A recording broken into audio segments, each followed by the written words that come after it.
கர்த்தருடைய பரிசுத்த நாம மகிமைப்படட்டும். ஆகையால் என் பிரியமான சகோதரரே, யாவரும் கேட்கிறதற்கு தீவிரமாயும், பேசுகிறதற்கு பொறுமையாயும், கோபிக்கிறதற்கு தாமதமாயும் இருக்க கடவர்கள். அதற்கு முன்பதாக இந்த வசனத்தை குறித்து நம்ம ஏற்கனவே தியானித்திருக்கிறோம். 2 காரியங்களை தியானித்திருக்கிறோம். ஒன்று, நாம் கேட்கிறதற்கு தீவிரமாய் இருக்க வேண்டும் என்பதை குறித்து தியானித்திருக்கிறோம். 2வது, பேசுகிறதற்கு பொறுமையாய் இருக்க வேண்டும் என்று தியானித்திருக்கிறோம். இந்த 2 பிரசங்கத்தையும் ரெக்கார்ட் பண்ணி அது நம்முடைய யூடியூப்ல அது என்ன செய்கிறது, போடப்பட்டிருக்கிறது. இந்த 2 வார்த்தைகளை வைத்து தியானித்தோம். இன்றைக்கு 3வது வார்த்தையை குறித்து நம்ம தியானிக்க போகிறோம். 3வது வார்த்தை, கோபிக்கிறதற்கு தாமதமாய் இருக்க கடவர்கள் என்று வேதம் சொல்லுகிறது. கோபப்படுவதற்கு எப்படி இருக்கணுமா? தாமதமாய் என்ன செய்யணும்? இருக்கணுமா? கோபம் வந்தா உடனே நம்ம என்ன செஞ்சிடக்கூடாதான்? கோபப்பற்றக்கூடாது. கோபத்தை குறித்து நம்ம பார்த்தோம் என்று சொன்னால், இன்றைக்கு ஒன்று, கடவுளிடத்திலும் கோபப்படுகிற மனிதர்கள் உண்டு. அடுத்து, ஆண்டவரிடத்தில் கோபப்படுவது மாத்திரமல்ல, மனுஷனிடத்திலும் கோபப்படுகிறவர்களும் உண்டு. பல நிலவரத்துல கணவனிடத்துல கோபப்படுகிறவர்கள், மனைவியினிடத்துல கோபப்படுகிறவர்கள், நிறைய பேருக்கு சாப்பாட்டு மேல என்ன செஞ்சிடும்? கோபம் வந்துடும். இப்படி பல காரியத்துல கோபப்படுகிறவர்கள் நிறைய பேர் என்ன செய்யறாங்க? இருக்கிறாங்க. ஆனால் ஆண்டவர் சொல்லுகிறார், தேவனிடத்திலே கோபப்படுகிற மனிதர்களை பார்த்து சொல்லுகிறார், தேவனிடத்துல கோபப்படுவதனால ஒரு பிரயோஜனம் இல்லை. தேவனிடத்துல எப்படி கோபப்படுவாங்க? நான் இன்னும் ஜெபம் பண்ண மாட்டேன், நான் இன்னும் ஆலயத்துக்கு போக மாட்டேன், இன்னும் நான் என்ன செய்ய மாட்டேன், வேதம் வாசிக்க மாட்டேன், இன்னும் நான் என்ன செய்ய மாட்டேன், ஆண்டவருக்கு என்று வாழ மாட்டேன், பேருக்காய் கிறிஸ்தவர்களாய் இருப்பேன் என்று சொல்லுகிறவர்கள் அநேகர் இருக்கிறாங்க. ஆண்டவர் எங்களுக்கு ஒண்ணுமே செய்யல, ஆண்டவர் எங்களுக்கு எந்த நன்மையுமே செய்யல என்று சொல்லி ஆண்டவரிடத்திலே கோபப்படுகிற மனிதர்களும் என்ன செய்யறாங்க? இருக்கிறாங்க. அடுத்து, மனுஷனிடத்துல கோபப்படுகிற மனிதர்களும் இருக்கிறாங்க. சக மனிதரிடத்துல, நம்ம கூட இருக்கிற இடத்துல, கணவனிடத்திலேயோ, மனைவியின் இடத்திலேயோ, பிள்ளைகள் இடத்திலேயோ, இல்லைனா விசுவாசிகள் இடத்திலேயோ, இல்லைனா ஊழியக்காரரிடத்திலேயோ, இப்படி பல நிலவரத்துல கோபப்படுகிற மனிதர்கள் என்ன செய்கிறாங்க? இருக்கிறார்கள். ஆனால் ஆண்டவர் சொல்லுகிறார், நீங்க கோபப்படணும்னா கொஞ்சம் லேட்டா என்ன செய்யுங்க? கோபப்படுங்க. நிறைய பேர் உடனே கோபப்பட்டு, உடனே முடிவெடுத்து, உடனே நிறைய காரியத்தை செய்கிற மனிதர்கள் உண்டு. நிறைய நேரத்துல நீங்களும் நானும் இந்த காரியத்தை நம்ம என்ன செய்கிறோம்? உடனே நம்ம என்ன செய்கிறோம்? முடிவெடுத்துகிறோம். உடனே முடிவெடுத்து, உடனே கோபப்பட்டு, உடனே ஏதாகிலும் ஒரு காரியத்தை நம்ம என்ன செய்கிறோம்? செய்து விடுகிறோம். ஆனால் ஆண்டவர் சொல்லுகிறார், கோபப்படுவதற்கு நீங்க என்ன செய்யணுமா? தாமதமா இருக்கணும், கொஞ்சம் லேட் ஆகணும். அந்த 1 நிமிஷம் கோபப்படுகிற இந்த 1 நிமிஷம் கடந்து விட்டதுன்னா எல்லாமே என்ன செஞ்சிடும்? சரியாயிரும். இந்த 1 நிமிஷம் கடக்காததினாலதான் இன்னைக்கு நிறைய பிரச்சனைகள் என்ன செய்கிறது? வருகிறது. நிறைய பிரச்சனைன்னு சொன்னா கொலைகள், அடுத்து பார்த்தீங்கன்னா தற்கொலைகள், அடுத்து பார்த்தீங்கன்னா பல தவறான காரியங்கள், பிறனுக்கு விரோதமாய் கிரியை செய்வது, பிறனை துன்புறுத்துவது, இதெல்லாம் கோபத்தின் 1 நிமிஷம் தான், 1 நொடி தான். இந்த 1 நொடி முடித்து விட்டது, எல்லாம் 1 நிமிஷம் கடந்து விட்டது என்று சொன்னால் இந்த காரியத்தை எல்லாம் மனிதர்களை என்ன செய்ய மாட்டாங்க? செய்ய மாட்டாங்க. கோபத்துல கணவன் மனைவி சண்டை வந்து கோபத்துல போய் உடனே என்ன செஞ்சிருந்தது? தற்கொலை செய்கிறது. கணவன் மனைவி பிரச்சனை வந்ததும் கோபத்துல என்ன செய்யுது? எங்கேயாவது என்ன செஞ்சிருந்தது? போய்விடுகிறது. இப்படி அநேக காரியங்கள் தேசத்திலே அநேகரை நம்ம பார்க்கிறோம், நடந்து கொண்டிருக்கிறது. ஆனால் ஆண்டவர் இந்த நாட்களிலே சொல்லுகிறார், அப்போஸ்தலனாகிய யாக்கோபு எழுதினதான இந்த பொதுவான நிருபத்திலே சொல்லப்பட்டிருக்கிறது, கோபிக்கிறதற்கு நீங்க என்ன செய்யுங்க? தாமதமாயிருங்க. ஆண்டவரிடத்துல மட்டும் நீங்க ஒரு நாள் என்ன செஞ்சிட வேண்டாம்?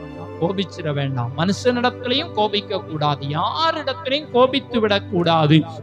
நிறைய பேரு, எனக்கு தெரிந்த ஒரு சகோதரன் ஆண்டவரிடத்துல கோபித்து கொண்டு பைபிளெல்லாம் தூக்கி தூர போட்டுட்டு இப்ப ஆண்டவரும் இல்லாம, மற்ற தெய்வமும் இல்லாம, அங்கும் இல்லாம இங்கும் இல்லாம இருக்கிற மனிதர்களை நான் என்ன செஞ்சிருக்கிறேன்? பார்த்திருக்கிறேன். வேதாகமத்தை தூக்கி தூர போட்டுட்டு கோபத்தோடு போன மனிதனுடைய வாழ்க்கை இன்றைக்கு தனிமரமாய் தான் வாழ்ந்து கொண்டிருக்கிறார்கள். எல்லாம் இருந்தும் ஆசீர்வாதம் இல்லை, எல்லாம் இருந்தும் நன்மைகள் இல்லாமல் தான் வாழ்ந்து கொண்டிருக்கிறார்கள், சமாதானம் இல்லாமல் தான் வாழ்ந்து கொண்டிருக்கிறார்கள். ஒரு நாளும் ஒருபோதும் தேவன் மேல கோபம் நமக்கு என்ன செய்யக்கூடாது, வரவே கூடாது. அதற்கு கீழே உள்ள வசனம் சொல்லுகிறது, ஏன் தேவன் மேல கோபம் வரக்கூடாதுன்னா, மனுஷனுடைய கோபம் என்ன செய்யாதான், தேவனுடைய நீதியை என்ன செய்யாது, நடப்பிக்க மாட்டாது. நீங்க என்ன கோபப்பட்டாலும் சரி, அங்க ஒண்ணுமே என்ன செய்யாது, நடக்காது. நிறைய பேர் ஆண்டவரிடத்துல கோபிச்சுட்டு ஆலயத்துக்கு என்ன செய்ய மாட்டாங்க, வரமாட்டாங்க. தேவ சமூகத்தை கனம் பண்ண மாட்டாங்க. தேவனுடைய ஆலயத்தை விரும்ப மாட்டாங்க, நேசிக்க மாட்டாங்க. தேவ சமூகத்தில் போய் ஜெபிப்பதை என்ன செய்ய மாட்டாங்க, விரும்ப மாட்டாங்க. ஆனா கிறிஸ்தவர்களா என்ன செய்வாங்க, இருப்பார்கள். ஆனால் வேதம் சொல்லுகிறது, நம்முடைய கோபம் என்ன செய்யும் என்று சொன்னால், அக்கினிக்கு ஆக்கினைக்கு தான் கொண்டு போய் சேர்க்கும். அதனாலதான் வேதம் சொல்லுகிறது, நீங்கள் கோபப்படணும்னா தாமதமாயிருங்க. கோபம் வந்ததுன்னா கொஞ்சம் என்ன செய்யுங்க, அடக்கி கொள்ளுங்கள். கோபம் வந்ததுன்னா உடனே எந்த காரியத்தை என்ன செஞ்சிடாதீங்க, செய்திடாதீங்க. கோபம் வந்ததுன்னா எதுவும் தவறான முடிவை என்ன செஞ்சிடாதீங்க, எடுத்துடாதீங்க. இதெல்லாம் நமக்கு வேதம் கற்றுக் கொடுக்கிறது. இந்த வேத வசனத்தை நம்ம வாசித்தோமோ வாசிக்கலையோ என்று நமக்கு தெரியாது. ஆனால் ஆண்டவர் இன்றைக்கு உங்களுக்கு சொல்லுகிறதான காரியம், கோபப்படுவதற்கு லேட், தாமதம் என்று சொன்னால் லேட். ஒரு ட்ரெயின் பார்த்தீங்கன்னா சில நேரம் 1 மணி நேரம் கூட என்ன செய்யும், லேட்டா தான் வரும். ஆனா அது வரைக்கும் பொறுமையா தான் மக்கள் இருந்துதான் ஆகணும். சில நேரத்துல பிளைட்டு 2 மணி நேரம் கூட, 1 மணி நேரம், அரை மணி நேரம் கூட லேட்டா தான் வரும். கோவப்பட்டுட்டு போய் அங்க போய் சண்டை போட்டாலும் ஒண்ணு என்ன செய்ய போவதில்லை, நடக்க போகிறதில்லை. நிறைய விஷயங்களிலே நம்ம பொறுமையாய் இருக்க வேண்டும் என்று கர்த்தர் விரும்புகிறார்.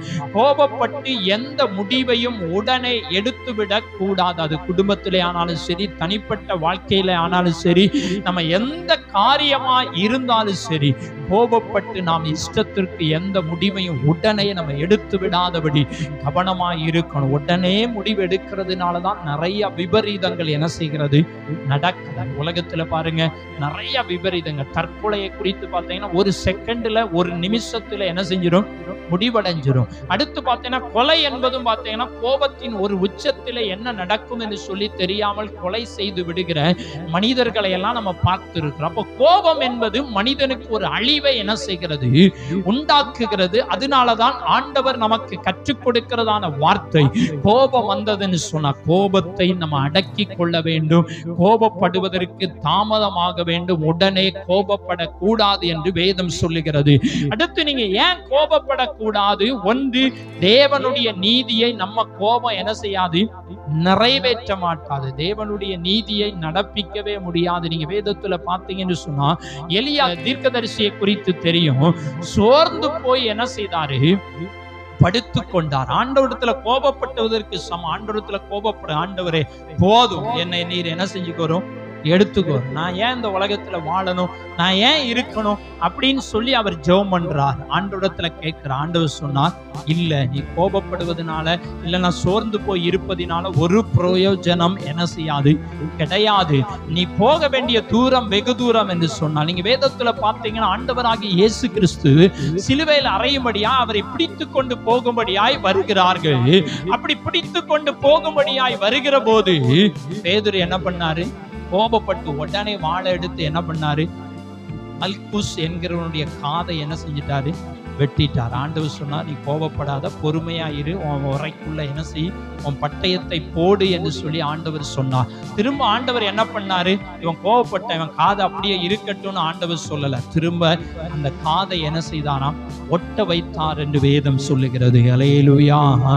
அப்போ வேதத்திலே நம்ம பார்க்கிறோம், கோபப்பட்டதுனால பேதுருக்கு என்ன கிடைச்சது, அவமானம் தான் என்ன செய்யுது, மிச்சம். என்ன அவமானம் கிடைச்சது, காதை வெட்டி காது தனியா இருக்கா, இல்ல, காதை மறுபடியும் ஆண்டவர் என்ன செஞ்சுட்டார், ஒட்ட வச்சுட்டார். இதுதான் மனுஷனுடைய காரியம், இதுதான் தேவனுடைய. இது ரெண்டுக்குரிய வித்தியாசம். நம்ம என்ன செய்கிறோம், தேவன் என்ன செய்கிறார். அப்போ தேவனுடைய நீதியை ஒரு நாள் என்ன செய்யாது, நடப்பிக்க மாட்டாது. ஆண்டவரிடத்துல கோபப்பட்டு ஆலயத்துக்கு வராம, ஜெபிக்காம, வேதம் வாசிக்காம, கர்த்தருக்காய் கிரியை செய்ய வேண்டியதை கிரியை செய்யாமல் இருந்தா யாருக்கு நஷ்டம், அவங்களுக்கு தான் நஷ்டம், வேற யாருக்குமே நஷ்டம் கிடையாது. சபையில நிறைய பேர் கோபிச்சுட்டு என்ன செஞ்சிருவாங்க, போயிருவாங்க. சபையில கோபிச்சுட்டு ஊழியக்காரன்ட்ட கோபப்பட்டு போயிருவாங்க. யாருக்கு நஷ்டம், ஊழியக்காரனுக்கு நஷ்டமா, சபைக்கு நஷ்டமா, இல்லனா வேற யாருக்கு நஷ்டம்? அவங்களுக்கு தான் நஷ்டம். அவங்க ஆத்துமாவுக்கு தான் என்ன செய்யுது? நஷ்டம். அவங்க ஆத்துமாவுக்குள்ள என்ன வருகிறது? கசப்புகள் வருகிறது, பகைகள் வருகிறது, வருத்தங்கள் என்ன செய்கிறது? வருகிறது. அப்ப தேவ பிள்ளைகள் அறிந்து கொள்ள வேண்டும், கோபம் ஒரு மனிதனுடைய வாழ்க்கையில எங்க வரைக்கும் கொண்டு போகிறது, எங்க கொண்டு போகிறது என்பதை தொடர்ந்து நம்ம என்ன செய்யலாம்? தியானிக்கலாம். கோபத்தின் நிமித்தம் பேதுரு காதை வெற்ற அளவுக்கு என்ன செஞ்சிட்டாரு? போய்விட்டார். எலியா என்ன பண்ணிட்டார்? சோர்ந்து போய் வருத்தப்பட்டு கோபப்பட்டு, ஆண்டவரே நான் சாக போறேன்னு சொல்லி என்ன செஞ்சிட்டாரு? ஆனா சாகல, சூரச்செடி கீழே போய் அவர் வாட்டுக்கு என்ன செஞ்சிட்டாரு? படுத்து கொண்டார். இன்னைக்கு கோபம் என்பது பல நிலவரத்துல மனிதனை என்ன செய்கிறது? அழித்து கொண்டிருக்கிறது. கோபப்படுவதினால் ஒன்றும் நடக்க போகிறதில்லை. கோபப்படுவதினால் பாவம் தான் என்ன செய்ய போகுது? பெருக போகிறது. கோபப்படுவதினால் ஊழியக்காரரிடத்திலேயோ, ஒரு விசுவாசியின் இடத்திலேயோ, சக மனிதரிடத்திலே, யாரிடத்திலேயோ கோபப்படுவதனால் என்ன நடக்கும்? பகையும், கசப்பும், விரோதங்களும், வைராக்கியங்களும் தான் என்ன செய்யும்? பெருகும். நீங்க கோபப்பட்டுட்டீங்கன்னா மறுபடியும் என்ன செய்ய முடியாது? வைராக்கியம், கசப்பு அப்படி வளர்ந்து கொண்டே என்ன செய்யும்? இருக்கும். தேவ பிள்ளைகள் கவனமா என்ன செய்யணும்? இருக்க வேண்டும். வேதம் சொல்லுகிறது, கோபிக்கிறதற்கு நீங்க தாமதமா இருங்கள். மத்தேயு எழுதின சுவிசேஷம் 5ஆம் அதிகாரம் 22ஆம் வசனத்தை எடுத்துக்கொள்வோம். நான் உங்களுக்கு சொல்லுகிறேன், தன் சகோதரனை நியாயமில்லாமல் கோபித்துக் கொள்பவன் நியாய தீர்ப்புக்கு ஏதுவாய் இருப்பான்.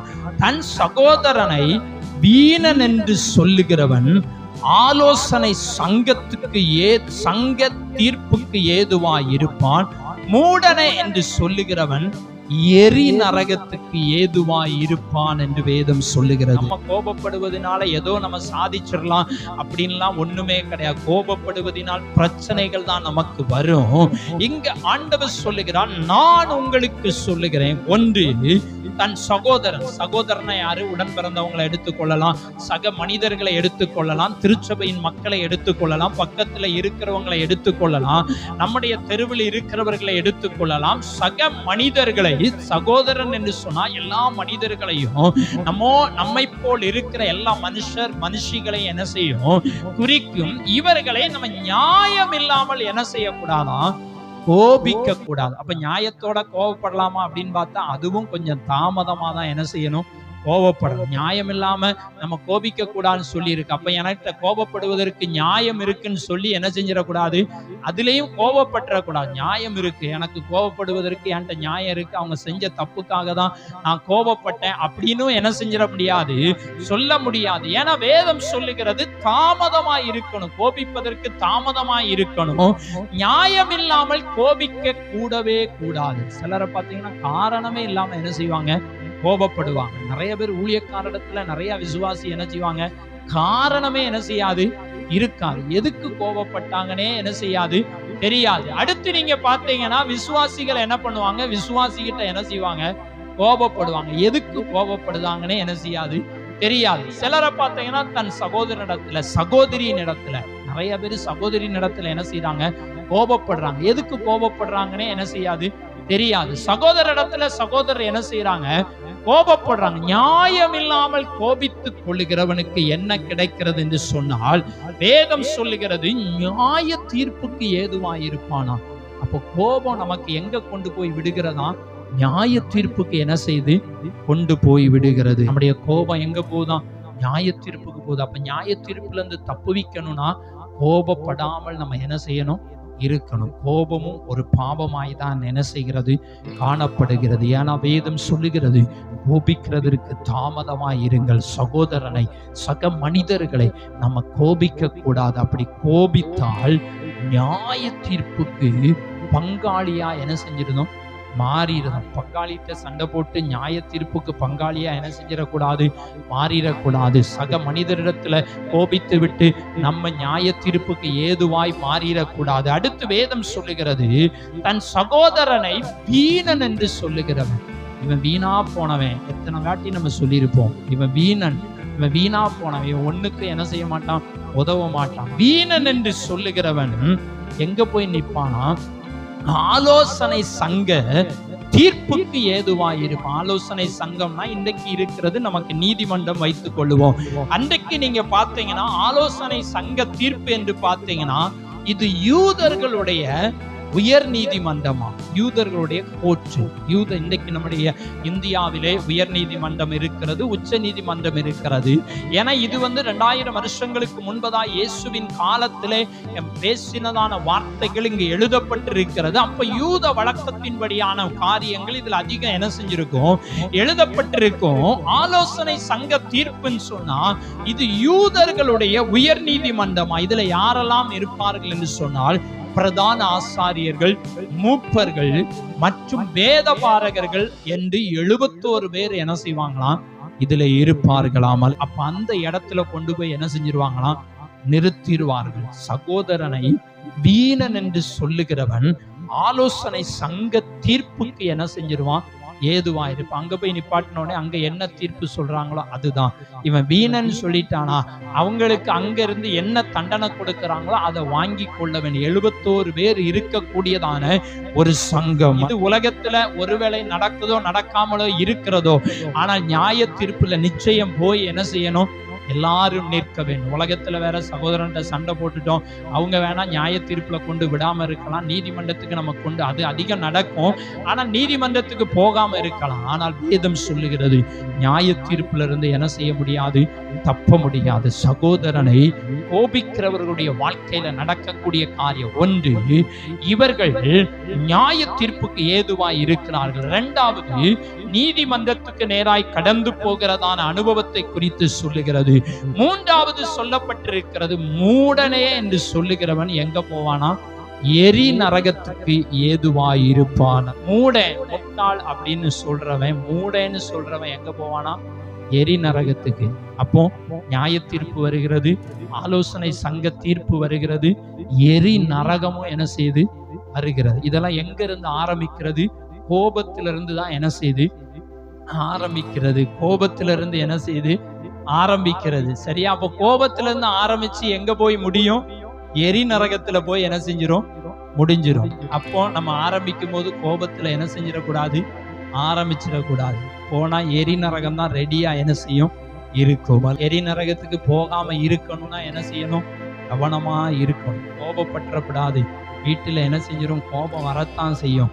கோபம் கொண்டால் அடுத்து பார்ப்போம், கோபம் கொண்டாலும் என்ன செய்யக்கூடாது, பாவம் செய்யக்கூடாது. இப்படி நிறைய சத்தியங்கள் கோபத்தை குறித்து நீங்க பார்த்தீங்கன்னா நிறைய என்ன செய்து இருக்கிறது. மனுஷன் கோபப்படுவதனால ஒன்னையும் என்ன செய்ய முடியாது, சாதிக்க முடியாது, எதையும் சாதிக்க முடியாது. அதுக்கு பதிலாக கோபப்படுவதனால் இழந்ததுதான் மிச்சம்.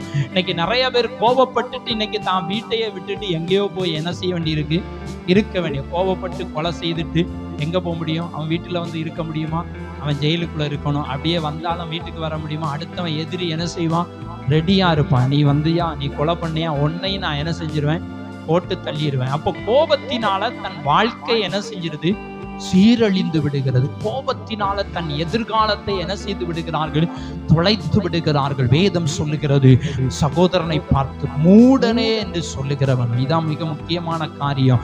நியாய தீர்ப்பு முக்கியம், அடுத்து எரி நரகம். நியாய தீர்ப்பிலிருந்து தப்பணும்னா நம்ம கவனமா இந்த உலகத்துல வாழணும். கோபம் நம்முடைய வாழ்க்கையில இவ்வளவு பிரச்சனையை கொண்டு வரும் என்பதை அறிந்து கொண்டதான இதுவரைக்கும் நீங்கள் என்ன செஞ்சிருக்கலாம், அறியாமல் இருந்திருக்கலாம். இதுவரைக்கும் கோபத்தை குறித்து தெரியாமல் இருந்திருக்கலாம். ஆனால் கோபத்தை குறித்து அறிந்து கொண்ட தேவ பிள்ளைகள் இனி நியாய தீர்ப்பிலிருந்து தப்பணும்னா இந்த வசனம் உங்களோடு என்ன செய்யணும், இருக்கணும். இனி நியாயத்தை, இதுவரைக்கும் கோபத்தை குறித்து நீங்க தெரியாம இருந்திருக்கலாம். இதுவரைக்கும் கோபம்னா என்ன, அதனால வரக்கூடிய காரியம் என்னன்னு சொல்லி நமக்கு தெரியாமல் இருந்திருக்கலாம். ஆனா இன்னைக்கு கர்த்தர் உங்களோடு பேசுகிறதுனால நீங்க அறிந்து கொள்ள வேண்டும், கோபம் என்பது நரகத்துக்கு நேராய் கொண்டு போகுமா. அக்கினியும் கந்தகமும் எரிகிறதான அக்கினி கடலிலே என்ன செய்யும், கொண்டு போய் சேர்த்துரும். அக்கினி கடலுக்கு போகாம இருக்கணும்னா நம்முடைய சகோதரரை, சக மனிதர்களை, உறவுகளை நம்ம என்ன செய்யக்கூடாது, கோபிக்க கூடாது. நியாயம் இல்லாம கோபப்படவே கூடாது. நியாயத்தோடு கோபப்பட்டாலும் அவங்ககிட்ட பகையா நம்ம எப்போதுமே என்ன செஞ்சிடக்கூடாது, இருந்துடக்கூடாது. சில நேரத்துல நியாயத்தோடு நம்ம கோபப்பட்டிருப்போம், கோபப்பட்டுட்டு அப்படியே நம்ம விட்டுறக்கூடாது. திரும்ப அவர்களை நம்ம என்ன செய்ய வேண்டும், நேசிக்க வேண்டும். வேதம் சொல்லுகிறது, நியாயம் இல்லாமல் கோபிக்கிறவர்களை குறித்து வேதம் சொல்லுகிறது, எரி நரகத்துக்கு என்ன செஞ்சிருவாங்களாம், பங்கடைந்து விடுவார்கள். எரி நரகத்துக்கு என்ன செய்வார்கள்? ஏதுவாய் இருப்பார்கள். எரி நரகம் என்பதை குறித்து நம்ம தியானித்தோம் என்று சொன்னால் நிறைய காரியங்கள் என்ன செஞ்சிருக்கிறது? சொல்லப்பட்டிருக்கு. நரகம், எரி நரகம், இதை குறித்து நீங்க வேதத்துல பார்த்தீங்கன்னா அது ஒரு தனி பிரசங்கமா என்ன செய்யும்? இருக்கும். ஆனால் வேதம் கற்றுக் கொடுக்கிறது. இன்றைக்கு நாம் இந்த கடைசி நாட்கள்ல அறிந்து கொள்ள வேண்டியதான காரியம் என்னவென்று சொன்னால், எரி நரகத்துக்கு தப்ப வேண்டும் என்று சொன்னால் நம்ம கவனமாய் என்ன செய்ய வேண்டும்? வாழ வேண்டும் என்று வேதம் சொல்லுகிறது. அடுத்து எபேசியர் 4ஆம் அதிகாரம் 26ஆம் வசனத்தை எடுத்துக்கொள்வோம். நீங்கள் கோபம் கொண்டால் பாவம் செய்யாதிருங்கள், சூரியன் அஸ்தமிப்பதற்கு முன்பதாக உங்களுடைய எரிச்சல் என்ன செய்வதாம்? தனிய கடவுது. அப்போ கோபம் கொண்டாலும் பாவம் செய்யாதிருங்கள். முதல் கோபத்தினால இன்னைக்கு நிறைய பேர் என்ன செஞ்சிருந்தாங்க? பாவம் செஞ்சிருந்தாங்க. கோபப்பட்டுட்டு என்ன நடக்கிறது? கெட்ட வார்த்தை என்ன செஞ்சிருந்தாங்க? பேசிடுறாங்க. கோபப்பட்டுட்டு என்ன செஞ்சிருந்தாங்க? தவறான காரியத்தை செய்து விடுகிறார்கள். கோபப்பட்டு தவறான முடிவு என்ன செஞ்சிருந்தாங்க? எடுத்து விடுகிறாங்க. அப்ப தேவ பிள்ளைகள் அறிந்து கொள்ள வேண்டும், கோபப்படுவதனால பாவம் என்ன செய்து வருகிறது? கோபப்படுகிறதுனால பாவம் வருகிறதுனால நம்ம என்ன செய்யக்கூடாது? கோபப்படாமல் இருக்கணும். அதற்கு பதிலாக நம்ம செய்ய வேண்டிய காரியம் என்னவென்று சொன்னால், பாவம் செய்யாமல் இருக்க வேண்டும் என்று சொன்னால் உங்களுடைய கோபம், உங்களுடைய எரிச்சல் செஞ்சிடணும், தணிஞ்சிடணும். உங்கள் எரிச்சல் எப்போ முடிவுக்கு வரணும் அப்படின்னா, உங்க எரிச்சல் முடிவுக்கு வர வேண்டியது சூரியன் அஸ்தமிப்பதற்கு முன்பதாக. சூரியன் என்ன செய்யறதுக்கு? அஸ்தமிப்பதுன்னா மறைவதற்கு முன்னாடி. சூரியன் என்ன செஞ்சிடும்? சாயங்காலம் ஒரு குறைஞ்சது ஒரு 5 மணி 6 மணிக்கெல்லாம் என்ன செஞ்சிடும்? மறைந்துடும். அதுக்கு முன்னாடி உங்க எரிச்சல், உங்கள் கோபத்தெல்லாம் தூர என்ன செஞ்சிடணும்? போற்றணும். இந்த எரிச்சல் கோபத்தை மறுநாள் வரைக்கும், அல்லனா அடுத்த மாசம் வரைக்கும், அடுத்த வருஷம் வரைக்கும், இல்லைன்னா ஒரு 5 வருஷம் வரைக்கும், ஒரு 10 வருஷம் வரைக்கும் இந்த எரிச்சலையும் இந்த கோபத்தை வைத்து கொண்டே இருந்தால் அது நமக்கு சிக்கலை உண்டு பண்ணும். தேவனுடைய ராஜ்யத்துக்குள்ள என்ன செய்ய முடியாது? பிரவேசிக்க முடியாது. கோபம் கொண்டாலும் பாவம் செய்யாதிருங்கள். ஏன்னா நிறைய பேர் கோபப்பட்டு பாவம் செஞ்சுட்டு யோசிக்கிறதே இல்லை, சிந்திக்கிற ஐயோ நம்ம கோபப்பட்டு பாவம் செஞ்சிட்டோமேன்னு சிலர் சிந்திக்கிறதே கிடையாது. பாவத்தை தொடர்ந்து என்ன செய்வாங்க? செய்து கொண்டே இருப்பாங்க. கவனமா இருக்கணும். கோபத்தின் நிமித்தம் வரக்கூடியதான பாவங்களை நம்ம என்ன செஞ்சிடணும்? தள்ளிவிட வேண்டும். கோபம் கொண்டாலே பாவம் என்ன செஞ்சிடும்? வந்துடும் தான். நிச்சயம் என்ன செஞ்சிடும்? வந்துடும். கோபத்தினால என்ன செய்வோம், ஏது செய்வோம்னே மனுஷனுக்கு என்ன செய்யாது? தெரியாது. அதனாலதான் ஆண்டவர் சொல்லுகிறார், கோபிக்கிறதற்கு நீங்க எப்படி இருக்கணும்? லேட், தாமதமா இருக்கணும். தாமதம். ட்ரெயின் 1 மணி நேரம் கழிச்சு வரும் அப்படின்னு சொன்னா பொறுமையாய் உட்கார்ந்து இருப்போம்ல, அதே மாதிரி கோபம் வந்ததுன்னா 1 மணி நேரம் அல்ல 1/2 மணி நேரம் 1/4 மணி நேரம் அமைதியா இருந்தாலே, பொறுமையா இருந்தாலே, ஒருத்தர் கோபப்பட்டா ஒருத்தர் பொறுமையா இருந்தாலே என்ன செஞ்சிடும்? பிரச்சனை முடிவுக்கு வந்த 2 பேரும் கோபப்பட்டா அந்த பிரச்சனையும் சண்டைகளும் கோபங்களும் என்னெல்லாமோ நடந்துவிடும். அதுக்கு பிறகு யோசித்து ஒண்ணுமே என்ன செய்ய முடியாது? செய்ய முடியாது. அப்ப நம்முடைய வாழ்க்கையில அறிந்து கொள்ள வேண்டிய காரியம் இருக்கிறது. கோபிக்கிறதற்கு தாமதமா. ஏன் ஆண்டவர் சொல்லுகிறார் கோபம் கொண்டாலும் பாவம் செய்யாதிருங்கள்? கீழே உள்ள வசனங்களை நீங்க வாசித்து பார்த்தீங்கன்னா, பிசாசுக்கு என்ன செய்யக்கூடாது? இடம் கூட. நீங்க கோபம் கொண்டீங்கன்னா அந்த பிசாசு உள்ள என்ன செஞ்சிருந்தான்? வந்துருந்தான். அதனாலதான் அடுத்த வசனம் தொடர்ந்து வருகிறது, பிசாசுக்கு நீங்க இடம் கொடாமல் இருங்கள். பிசாசுக்கு இடம் என்ன செஞ்சிடக்கூடாது? கொடுத்துடக்கூடாது. கோபம் மட்டும்னா பிசாசு அங்க உள்ள என்ன செஞ்சுட்டான்? வந்துட்டான். அங்க இடம் கொடுத்துட்டான். அவன் சேர் போட்டு அழகா உட்கார்ந்து என்ன செஞ்சிருவான்?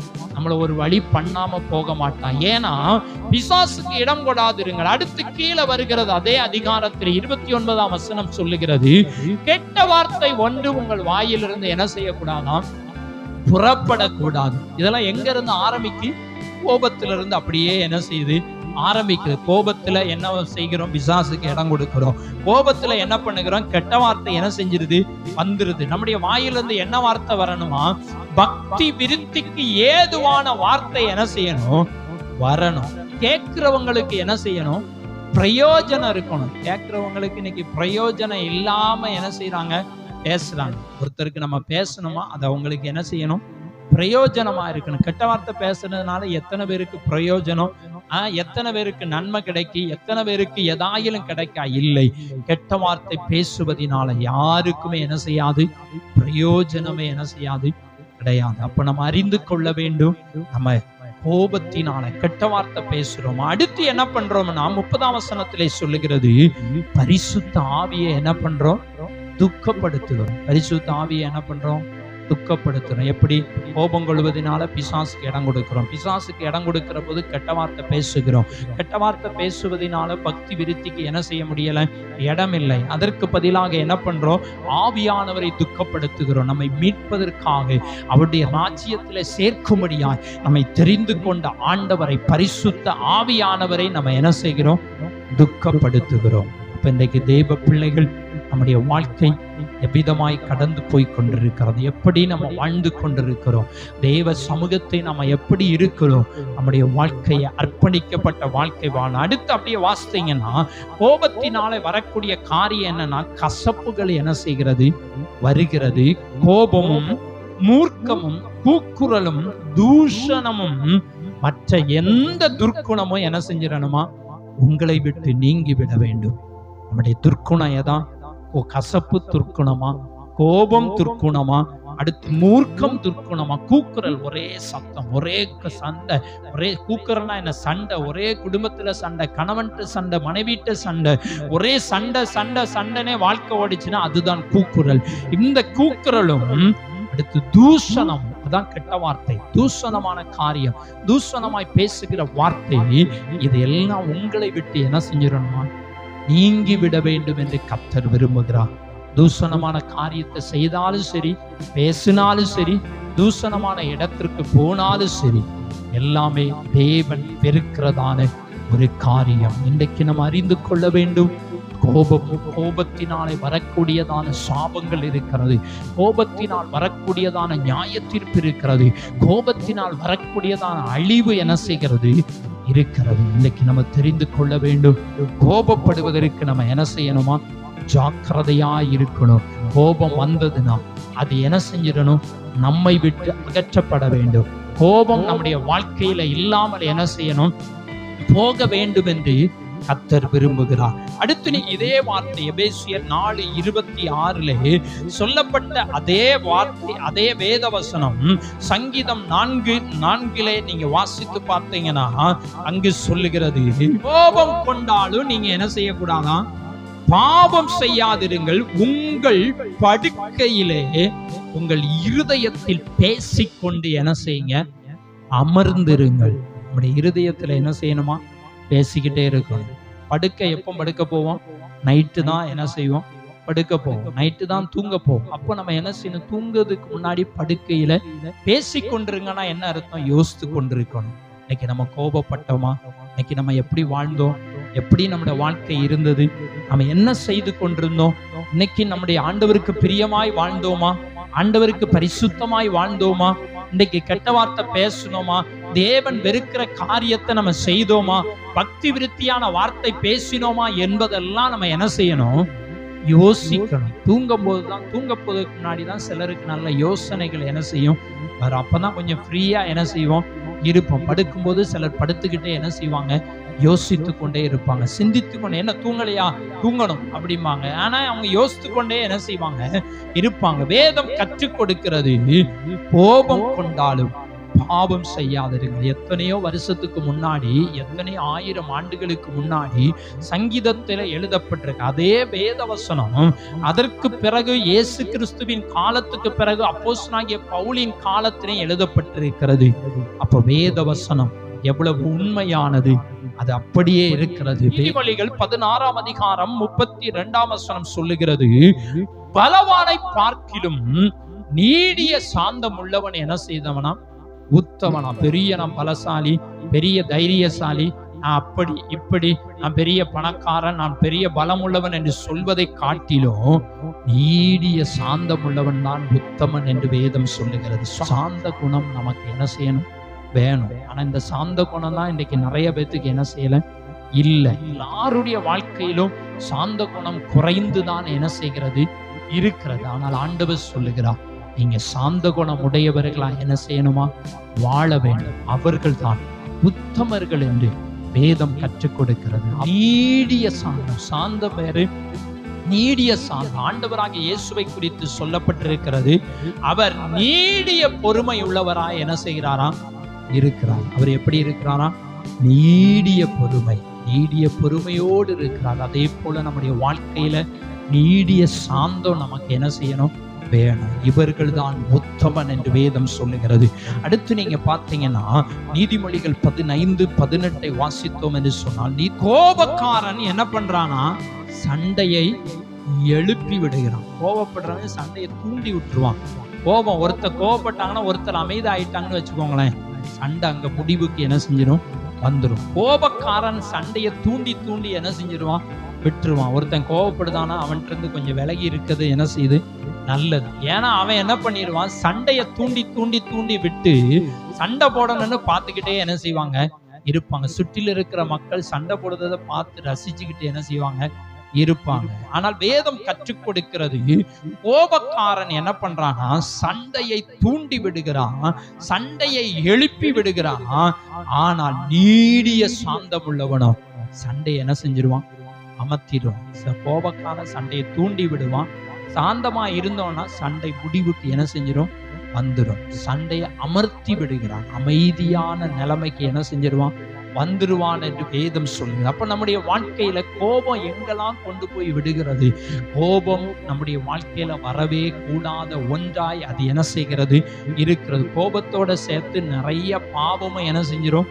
வந்துடும். கோபம் மட்டும் வந்தா பிரச்சனை இல்லை, ஆனா கோபத்தோட சேர்த்து நிறைய பாவம் வந்துடும். அப்போ கோபம் நமக்கு அவசியமா? கிடையவே கிடையாது. அப்போ வேதம் நமக்கு தெளிவாய் கற்றுக் கொடுக்கிறது, மனுஷனுடைய கோபம் தேவனுடைய நீதியை நடப்பிக்க மாட்டாது என்று சொல்லுகிறது. அடுத்து கோபக்காரன் சண்டை எழுப்பி விடுகிறான், சாந்தம் உள்ளவனோ சண்டை அமர்த்துகிறான். அதே நீதிமொழிகள் 19:11 சொல்லுகிறது, மனுஷனுடைய விவேகம் அவன் கோபத்தை என்ன செய்யுமா? அடக்கும். ஒருத்தன் விவேகமா நடந்தான்னா அவன் கோபம் என்ன செஞ்சிடும்? அடங்கிரும். ஒருத்தன் கோபப்பட்டுக்கிட்டே இருக்கானா அவன் எங்கேயோ நிதானம் இல்லாம என்ன செய்யறான்? இருக்கிறான். கோபப்படுறானா அவனுக்கு விவேகமே என்ன செய்யாது? கிடையாது. மித வேகம் மிக நன்றத்தை மன்னிப்பது அவனுக்கு என்ன செய்து? மகிமை. குற்றத்தை என்ன செய்து?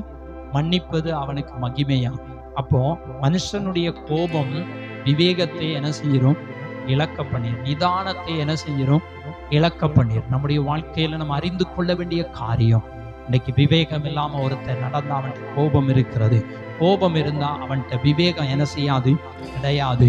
குற்றத்தை மன்னிக்க வேண்டும், அதுதான் மகிமை. யாருக்கு மகிமை? விவேகமாய் நடக்கிற மனிதன் என்ன செஞ்சிடணுமா? குற்றத்தை மன்னிச்சிடணும். குற்றத்தை மன்னிக்கலனா அவன்கிட்ட விவேகம் இல்லை. நம்முடைய வாழ்க்கையில அறிந்து கொள்ள வேண்டிய காரியம் ஒன்று இருக்கிறது.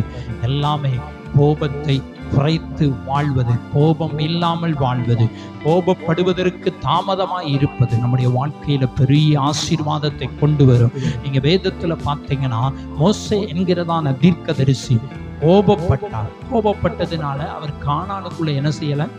போக முடியல. இஸ்ரவேல் ஜனங்கள் தொந்தரவு பண்ணாங்க. தொந்தரவு பண்ணி என்ன பண்ணிட்டார்? ஆண்டவருடைய வார்த்தையை கேட்பதையே விட்டு விட்டு கண்மலையோடு பேச சொன்னார். கோபத்துல டமால்னு என்ன செஞ்சிட்டாரு? அடிச்சுட்டு. ஆண்டவருடைய வார்த்தைக்கு நம்ம என்ன செய்யணும்? கீழ்ப்படியணும். அன்றைக்கு மோசே என்ன பண்ணாரு? ஆண்டவருடைய வார்த்தைக்கு கீழ்ப்படியாம மனுஷர்கள் பண்ணின தொந்தரவுனால கண்மலையை அடித்தது நிமித்தம் ஆண்டவர் சொன்னார், இந்த விஷயத்துல என்னை பரிசுத்தம் பண்ணாமல் போனது நிமித்தம் நீ கானானுக்குள்ள என்ன செய்ய மாட்டேன், இங்க இருந்து நீ எட்டி வேணா என்ன செய்யலாம் பார்க்கலாம்னு அப்படியே ஆண்டவர் என்ன பண்ணிட்டாரு? அடக்கமும் என்ன செஞ்சிட்டாரு? பண்ணிட்டார். அப்ப பாருங்க, கோபம் ஒரு செகண்ட், அவர் ஒரு செகண்ட்ல அடிக்காம கையை வாங்கி அடிக்க எவ்வளவு நேரம் ஆயிருக்கும். ஆனா அந்த ஒரு செகண்ட் கோபப்படாம இருந்திருந்தாருன்னா இன்னைக்கு அவர் கானானுக்குள்ள போய் சரித்திரம் படைத்திருப்பார். ஆண்டவர் சொன்னார், கானானுக்கு போகும்படியாக தான் அவரை கொண்டு அழைத்து கொண்டு வந்தார். ஆனா அவரே கானானுக்குள்ள என்ன செய்ய முடியல, போக முடியும். அவனை போல சாந்த குணம் உள்ளவன் ஒருவனும் இல்லை என்று ஆண்டவர் சொன்னார். இந்த மோசையை போல, ஏன்னா அப்படிப்பட்ட குணமுடையவர் தான் மோசே. ஆனாலும் அப்படி பெயர் வாங்கின மோசே கூட கோபப்பட்டு விட்டார், கண்மலையை அடித்து விட்டார். தண்ணீர் வந்தது, ஆனா அவருக்கு வர வேண்டிய நன்மை என்ன செய்யல, வரல. அவர் கானானுக்குள்ள போக முடியல. பாலும் தேனும் ஓடுகிறதான நல்ல நலமும் விசாலமான அந்த தேசத்துக்குள் போக முடியாமல் போனது.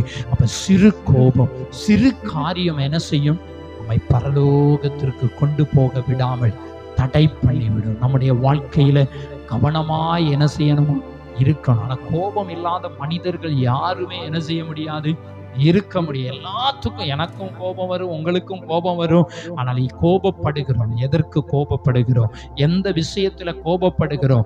ஆண்டவருடைய வார்த்தையை மீறி நம்ம கோபப்படக்கூடாது.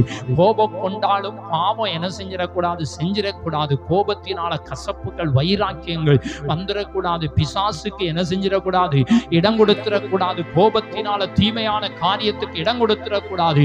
எரி நரகத்துக்கு உள்ளாகிடக்கூடாது. கோபத்தினால நியாய தீர்ப்புக்கு என்ன செஞ்சிடக்கூடாது, ஏதுவாய் மாறிடக்கூடாது. ஆலோசனை சங்கத்துக்கு போய் நின்றக்கூடாது. கவனமாய் நம்ம என்ன செய்யணும், வாழ வேண்டும். அதற்கு பதிலாய் விவேகமாய் இருக்கணும்.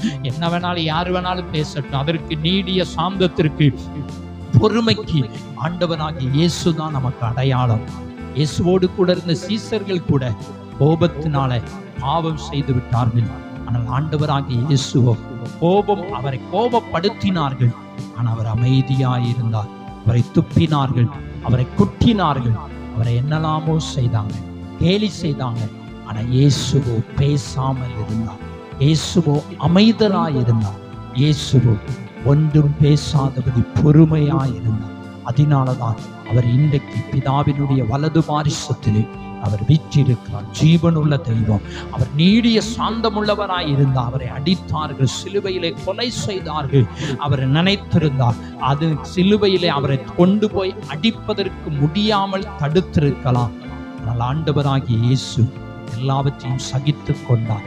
நீடிய பொறுமையோடு அவர் என்ன செய்தார், வாழ்ந்தது நிமித்தம் உயர்த்தப்பட்டார். நீங்களும் நானும் பொறுமையோடு, ஆனா உலகத்துல சொல்லுவாங்க, பொறுத்தார் பூமி என்ன செய்வார்களாம், ஆளுவார்கள். வேதம் சொல்லுகிறது, சாந்த குணம் உள்ளவர்கள் பூமியையே என்ன செஞ்சிருவாங்களாம், சுதந்தரித்துக் கொள்வார்களாம். அப்ப நம்ம பூமியை சுதந்திரிக்கிறோமோ அதனுடைய அர்த்தம் என்னன்னா, எல்லாமே நம்ம கையில தான். சாந்த குணம் இருந்தா எல்லாமே நம்ம கையில தான், நமக்கு கீழே தான் எல்லாமே என்ன செய்யும், வரும். ஒருத்தர் நம்ம பேசிக்கிட்டே இருக்கிறாங்க, ஒருத்தர் நம்ம திட்டிக்கிட்டே இருக்கிறாங்க, நமக்கு ஒருத்தர் கெட்ட வார்த்தை பேசிக்கிட்டே இருக்காங்கன்னா, பொறுமையா இருந்தா கர்த்தர் நமக்காக என்ன செய்வார், நியாயம் செய்வார். நம்ம பதிலு பேசணும்னா கோபம் கூடும். கோபம் கூடும்போது சண்டை பெருகும். சண்டை பெருகும் போது அடிதடி வரும். அடிதடி வரும்போது கொலை குற்றங்கள் என்ன செஞ்சிடும், பெருகிவிடும். நம்ம பொறுமையாய் போனால் கர்த்தர் நம்ம கூட இருக்கிறார். கர்த்தரிடத்துல மட்டும் சொல்லணும்.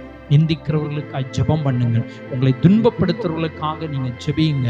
அவங்க நம்மளை துன்பப்படுத்துறாங்களா, நம்மளை சபிக்கிறார்களா, அவங்களுக்காக நீங்க ஜெபம் பண்ணுங்க. அவர்களை ஆசீர்வதியுங்கள் என்று தான் சொல்லுகிறது. இதை செய்யும் போது கர்த்தர் நமக்காக யுத்தம் பண்ணுவார். நீங்க சும்மா இருங்க, நான் உங்களுக்காக என்ன செய்வேன், யுத்தம் பண்ணுவேன். அப்போ கோபம் ஒரு மனிதனுடைய வாழ்க்கையில எவ்வளவு பெரிய காரியத்தை செய்து விடுகிறது. ஒரு மனிதனுடைய வாழ்க்கையில கோபம் அழிவையை என்ன செஞ்சிருது, கொண்டு வந்து விடுகிறது. கவனமாய் என்ன செய்யணும், இந்த உலகத்துல வாழ வேண்டும் என்று கர்த்தர் சொல்லுகிறார். அடுத்து நீதிமொழிகள் 19:19 சொல்லுகிறது, கடுங்கோபி ஆக்கினைக்கு என்ன செய்வானா, உள்ளாவன். கடும் கோபமும் இருக்கிறது, கடும் கோபமும் என்ன செய்து இருக்கிறது. கோபத்துல கூட கொஞ்சம் தப்பிச்சிருவாங்கன்னு நினைக்கிறேன். ஆனா கடும் கோபம், உக்கிர கோபம் இருந்ததுன்னா அந்த கோபம் அவன் எப்படி இருப்பானா, ஆக்கினைக்கு உள்ளாவானா. 19:19 சொல்லுகிறது, கடும் கோபி ஆக்கினைக்கு உள்ளாவான். நீ அவனை தப்புவித்தால் திரும்பவும் தப்புவிக்க வேண்டியதாய் வருமா. அவனை நீங்க தப்பிச்சு கொண்டு வந்துட்டேன்னு வச்சுக்கோங்களேன், ஆனா அவன் அதுல இருந்து என்ன செய்ய மாட்டான், திரும்பவும் போவான். கடுங்கோபியெல்லாம் திருத்தணும்னா ரொம்ப கஷ்டம். அது ஆண்டவர் தான் என்ன செய்யணும், திருத்தணும். நீங்க அவனை திருத்திடலான்னு தப்பு வச்சிடலாம். அந்த கடுங்கோபிய ஆக்கினையிலிருந்து தப்பு வச்சிடலாம் அப்படின்னு நீங்க நினைச்சீங்கன்னு சொன்னா, திரும்பவும் தப்பு வைக்க வேண்டியது. திரும்ப என்ன செய்வானா, அந்த இதுல போய் மாட்டிக்கொள்ளுவான், ஆக்கினைக்குள்ளாகவான். திரும்பவும் தப்பு வைக்க வேண்டியது. அதன் அர்த்தம் என்னன்னா, திரும்ப அந்த தவறை செய்வான். யாரு, கடும் கோபி. அவனை ஒண்ணுமே என்ன செய்ய முடியாது, செய்ய முடியும். கர்த்தரை அல்லாமல் நம்மளால ஒண்ணும் செய்ய முடியாது. ஜெபம் பண்ணலாம். கோபப்படுறாங்களா, நம்ம மேல கடும் கோபமா இருக்கிறாங்களா, அவங்களுக்காக ஜெபம் பண்ணும்போது கர்த்தர் என்ன செய்வார், அற்புதம் செய்வார். அப்ப நம்ம அறிந்து கொள்ள வேண்டும், தேவ பிள்ளைகள் ஜாக்கிரதையாய் வாழ வேண்டும் என்று கர்த்தர் விரும்புகிறார். கடைசியாக யாக்கோபு 1:26 சொல்லுகிறது, உங்களில் ஒருவன் நாவை அடக்காமல். எங்க கோபம் ஆரம்பிக்கிறது? நாவிலிருந்து தான் என்ன செய்கிறது? ஆரம்பிக்கிறது. வார்த்தையிலிருந்து. கோபம் எங்க? நீங்க பார்த்தீங்கன்னா வார்த்தையை வச்சு தானே கோபப்படுறத நம்ம என்ன செய்ய முடியும்? தெரிந்து கொள்ள முடியும். உங்களில் ஒருவன் தன் நாவை அடக்காமல். நாவை மட்டும் காத்துக்கோங்க. அதான் கடந்த நாட்கள்ல இதே யாக்கோபிலிருந்து தியானித்தோம். நாவை அடக்க வேண்டும். வாயின் வார்த்தை பேசுகிறதற்கு நம்ம பொறுமையா என்ன செய்யணும்? இருக்கணும் என்று நம்ம தியானித்தோம். பேசுகிற விஷயங்கள்ல நாவு, கோபமும் நாவிலிருந்து தான் ஆரம்பிக்குது. வார்த்தையை விடாம இருந்தீங்கன்னா பிரச்சனை என்ன செய்யாது? இருக்காது. அவங்க ஒண்ணு பேச, நம்ம 2 பேச, அவங்க 2 பேசினா நம்ம 4 பேச, இப்படியே மாறி மாறி வரும்போது வார்த்தை மனிதனை என்ன செய்து விடும்? அழித்து விடும். வார்த்தை மனிதனை கொன்று விடும். ஆனால் தேவனுடைய வார்த்தையோ மனிதனை என்ன செய்யும்? உயிர்ப்பிக்கும். நம்முடைய வார்த்தை மனுஷனை அழிச்சிடும். ஆனால் தேவனுடைய வார்த்தை நம்மை என்ன செய்யுமா? உயிர்ப்பிக்கும் என்று வேதம் சொல்லுகிறது. அப்போ நாவை என்ன செஞ்சுக்கோங்க? கொஞ்சம் அடக்குங்க. நாவை என்ன செய்யணுமா? காத்து கொள்ளணும். நம்ம அதான் உலகத்துல சொல்லுவாங்க, சோளப்பொரி மாதிரி என்ன செஞ்சிருது? பொரிஞ்சு தள்ளிடுது. சோளப்பொரி மாதிரி என்ன செஞ்சிடாதீங்க? பொரிஞ்சிடாதீங்க. சோளப்பொரியோ கடுகோ அடுப்புல போட்டா படபடன்னு என்ன செஞ்சிடும்? பொரிஞ்சிரும். அதே மாதிரி சரவெடியை பார்த்தீங்கன்னா அதுவும் என்ன செஞ்சிடும்? பத்த வச்சா டப்படப்படப்படப்பன்னு என்ன செஞ்சிடும்? பொரிஞ்சு கடைசி ஆஃப் ஆகி போய் என்ன செய்யும்? இருக்கும். நம்ம தேவ பிள்ளைகள் அறிந்து கொள்ளணும். நம்ம ஜாக்கிரதையாய் நாவை அடக்க வேண்டும். உங்களில் நாவை ஒருவன் அடக்காமல் இருந்தால் 1:26 சொல்லுகிறது, தன் இருதயத்தை வஞ்சிக்கிறானா. நாவை அடக்கலனா, நாவை என்ன செய்யணும்? அடக்கணும். அடக்கலனா என்ன பண்றோமா? இருதயத்தை ஏமாத்துறோம். நாமளே என்ன செஞ்சுக்கிறோம்? ஏமாற்றிக் கொள்ளுகிறோம். வேதம் சொல்லுகிறது, தன் இருதயத்தை வஞ்சித்து தன்னை தேவ பக்தி உள்ளவன் என்று எண்ணினால் அவனுடைய தேவ பக்தி என்ன செஞ்சிருமா? வீணா இருக்கும். தேவ பக்தி எப்படி இருக்குமா? வீணா இருக்கும். நாவை அடக்கல, வார்த்தையை சுருக்கல அப்படின்னா அவங்க எப்படிப்பட்டவங்களாம்? 1, இருதயத்தை வஞ்சிக்கிறாங்க. 2வது, பெரிய பயபக்தி உள்ளவன் நினைக்கிறாங்க. நினைச்சா அந்த பயபக்தி என்ன செஞ்சிடும்? வீணாயிரும். நாவை அடக்காம யாரும் நான் பெரிய கிறிஸ்தவன், நான் பயபக்தி உள்ளவன், நான் பரிசுத்தவான், நான் உண்மை உள்ளவன், நான் அப்படி இப்படி நினைச்சா அது வேஸ்ட் என்று வேதம் சொல்லுகிறது. ஏன்னா உங்களில் ஒருவன் தன் நாவை அடக்காமல் தன் இருதயத்தை வஞ்சித்து தன்னை தேவ பக்தி உள்ளவன் என்று எண்ணினால் அவனுடைய தேவ பக்தி என்ன செஞ்சிருமா? வேஸ்ட், வீணா என்ன செஞ்சிடும்? இருக்கும். நாவை அடக்குவதற்கு பழகி கொள்ள வேண்டும். நாவை அடக்க ஒரு மனுஷனால் என்ன செய்யலாம்? கூடாது என்று வேதம் சொல்லுகிறது. ஆனால் தேவ பிள்ளைகள், கர்த்தருடைய வார்த்தையை கேட்கிறதான தேவ பிள்ளைகள் தங்களுடைய நாவை காத்து கொள்ளணும். நாவுக்கு கடிவாளம் என்ன செஞ்சிடணும்? போற்றணும். நாவு இஷ்டப்படியெல்லாம் என்ன செய்யக்கூடாது? பேசக்கூடாது. இந்த நாவுல இருந்து தான் நல்ல வார்த்தையும் வருகிறது. இந்த நாவுல இருந்தான் கெட்ட வார்த்தையும் என்ன செய்து வருகிறது. இந்த நாவில இருந்தா உண்மையும் சொல்லுகிறோம். இந்த நாவில இருந்தா என்ன செய்கிறோம்? பொய்யும் சொல்லுகிறோம். இந்த நாவில இருந்தான் பரிசுத்த வசனத்தை, இந்த வேதாகமத்தை, ஜீவனுள்ள வார்த்தையை வாசிக்கிறோம். இந்த வாயிலிருந்து தான் எல்லாமே தவறானதையும் நம்ம என்ன செய்கிறோம்? வாசிக்கிறோம். தேவ பிள்ளைகள் அறிந்து கொள்ள வேண்டும். இன்னைக்கு நாவு எப்படி இருக்கிறது? நாவை அடக்கலனா அவனுடைய வாழ்க்கை அழிவு நிச்சயம். நாவை அடக்காவிட்டால் தன் இருதயத்தை தானே யாரும் நம்மளே ஏமாத்திக்கிடுவோமா? ஏமாற்றவே மாட்டோம். இல்ல, நம்மை நாமே என்ன செஞ்சுக்கிறோம்? ஏமாற்றுறோம். எதை ஏமாத்துறோம்? இருதயத்தை ஏமாத்துறோம். சர்ப்பமானது ஏவாளை என்ன செஞ்சது? வஞ்சித்தது. கடைசி காலங்களிலே ஒருவனும் உங்களை வஞ்சியாதபடி நீங்க என்ன செய்யுங்க? எச்சரிக்கையா இருங்கள். அப்ப நம்ம இருதயத்தை நாமே என்ன செஞ்சிடக்கூடாது? வஞ்சித்திடக்கூடாது. வஞ்சித்துட்டு நான் பெரிய பரிசுத்தவான், தேவபக்தி உள்ளவன், நான் ஆண்டவருடைய பிள்ளைன்னு சொன்னா அது வேஸ்ட் என்று வேதம் நாவை அடக்கிட்டு நம்ம சொன்னால் அதுதான் தேவபக்தி. இல்லைன்னா எதுவுமே தேவ பக்தி கிடையாது. அப்ப நம்முடைய வாழ்க்கையில அறிந்து கொள்ள வேண்டும். கோபிக்கிறதற்கு நீங்க என்ன செய்யுங்க? தாமதமாயிருங்கள். கோபம் இன்னைக்கு நம்முடைய வாழ்க்கையில கோபம் நம்மை ஆக்கினைக்கு, தீர்ப்புக்கு நேராய் கொண்டு போய்விடும். வேதம் சொல்லுகிறது, சகோதரனை நியாயம் இல்லாமல் என்ன செய்யாதீங்க? கோபிக்காதீங்க. நியாயத்தோடு கோபம் இருந்தாலும் கோபம் என்ன செஞ்சிடணும், சாந்தரத்துக்குள்ள என்ன செஞ்சிடணும், தணிந்து விடணும். கோபத்திலே தூங்கிடக்கூடாது, கோபத்திலே வளர்ந்துடக்கூடாது, கசப்பிலே வாழ்ந்துடக்கூடாது. ஒரு காலத்துல கோபப்பட்டிருப்போம், கசப்பு இருந்திருக்கும், கோபம் இருந்திருக்கும், சண்டை இருந்திருக்கும். ஆனா அதெல்லாம் இப்போ உடனே இயேசுவின் பிள்ளைகளாய் மாறின உடனே எல்லாவற்றையும் நீங்க என்ன செஞ்சிடணும், தூக்கி போட்டுறணும்னு கர்த்தர் விரும்புகிறார். அதோடு வாழ்ந்தார். நியாய தீர்ப்பிலிருந்து நம்ம என்ன செய்ய முடியாது, தப்ப முடியாது. அடுத்து வேதம் சொல்லுகிறது ஆலோசனை சங்க தீர்ப்பு. அடுத்து எரி நரகம். எரி நரகம் என்கிறது அது மிகவும் கொடூரமான காரியம். அது ஒரு தலைப்பின் கீழே எரி நரகம் என்ன என்பதை, யாரெல்லாம் அங்க போவார்கள் என்பதை ஒரு நாட்களை தியானிக்கலாம். ஆனால் இன்றைக்கு நம்ம அறிந்து கொள்ள வேண்டும், கோபப்படக்கூடாது. அடுத்து வேதம் சொல்லுகிறது கோபம் கொண்டாலும் பாவம் செய்யாதிருங்க, சூரியன் அஸ்தமிப்பதற்கு முன்பதான் கோபம் தனிய கடவுது. அடுத்து பலவானை பார்க்கிலும், பெரிய பலசாலின்னு சொல்ற மனுஷனை காட்டிலும் நீங்கள் நீடிய சாந்தம் உள்ளவர்கள் தான் உத்தமர்களை தவிர வேற யாரும் உத்தமர்கள் கிடையாது. அடுத்து தேவனுடைய மனுஷனுடைய கோபம் தேவனுடைய நீதி என்ன செய்யாது, நடப்பிக்க மாட்டாது. வேதம் சொல்லுகிறது கடுங்கோபி, ரொம்ப கோபக்காரனா இருக்கானா அவனுக்கு நிச்சயம் ஆக்கினை தான், அவனுக்கு எந்த மாற்றமும் என்ன செய்யாது, கிடையாது. கடுங்கோபி ஆக்கினைக்கு உள்ளாவான்.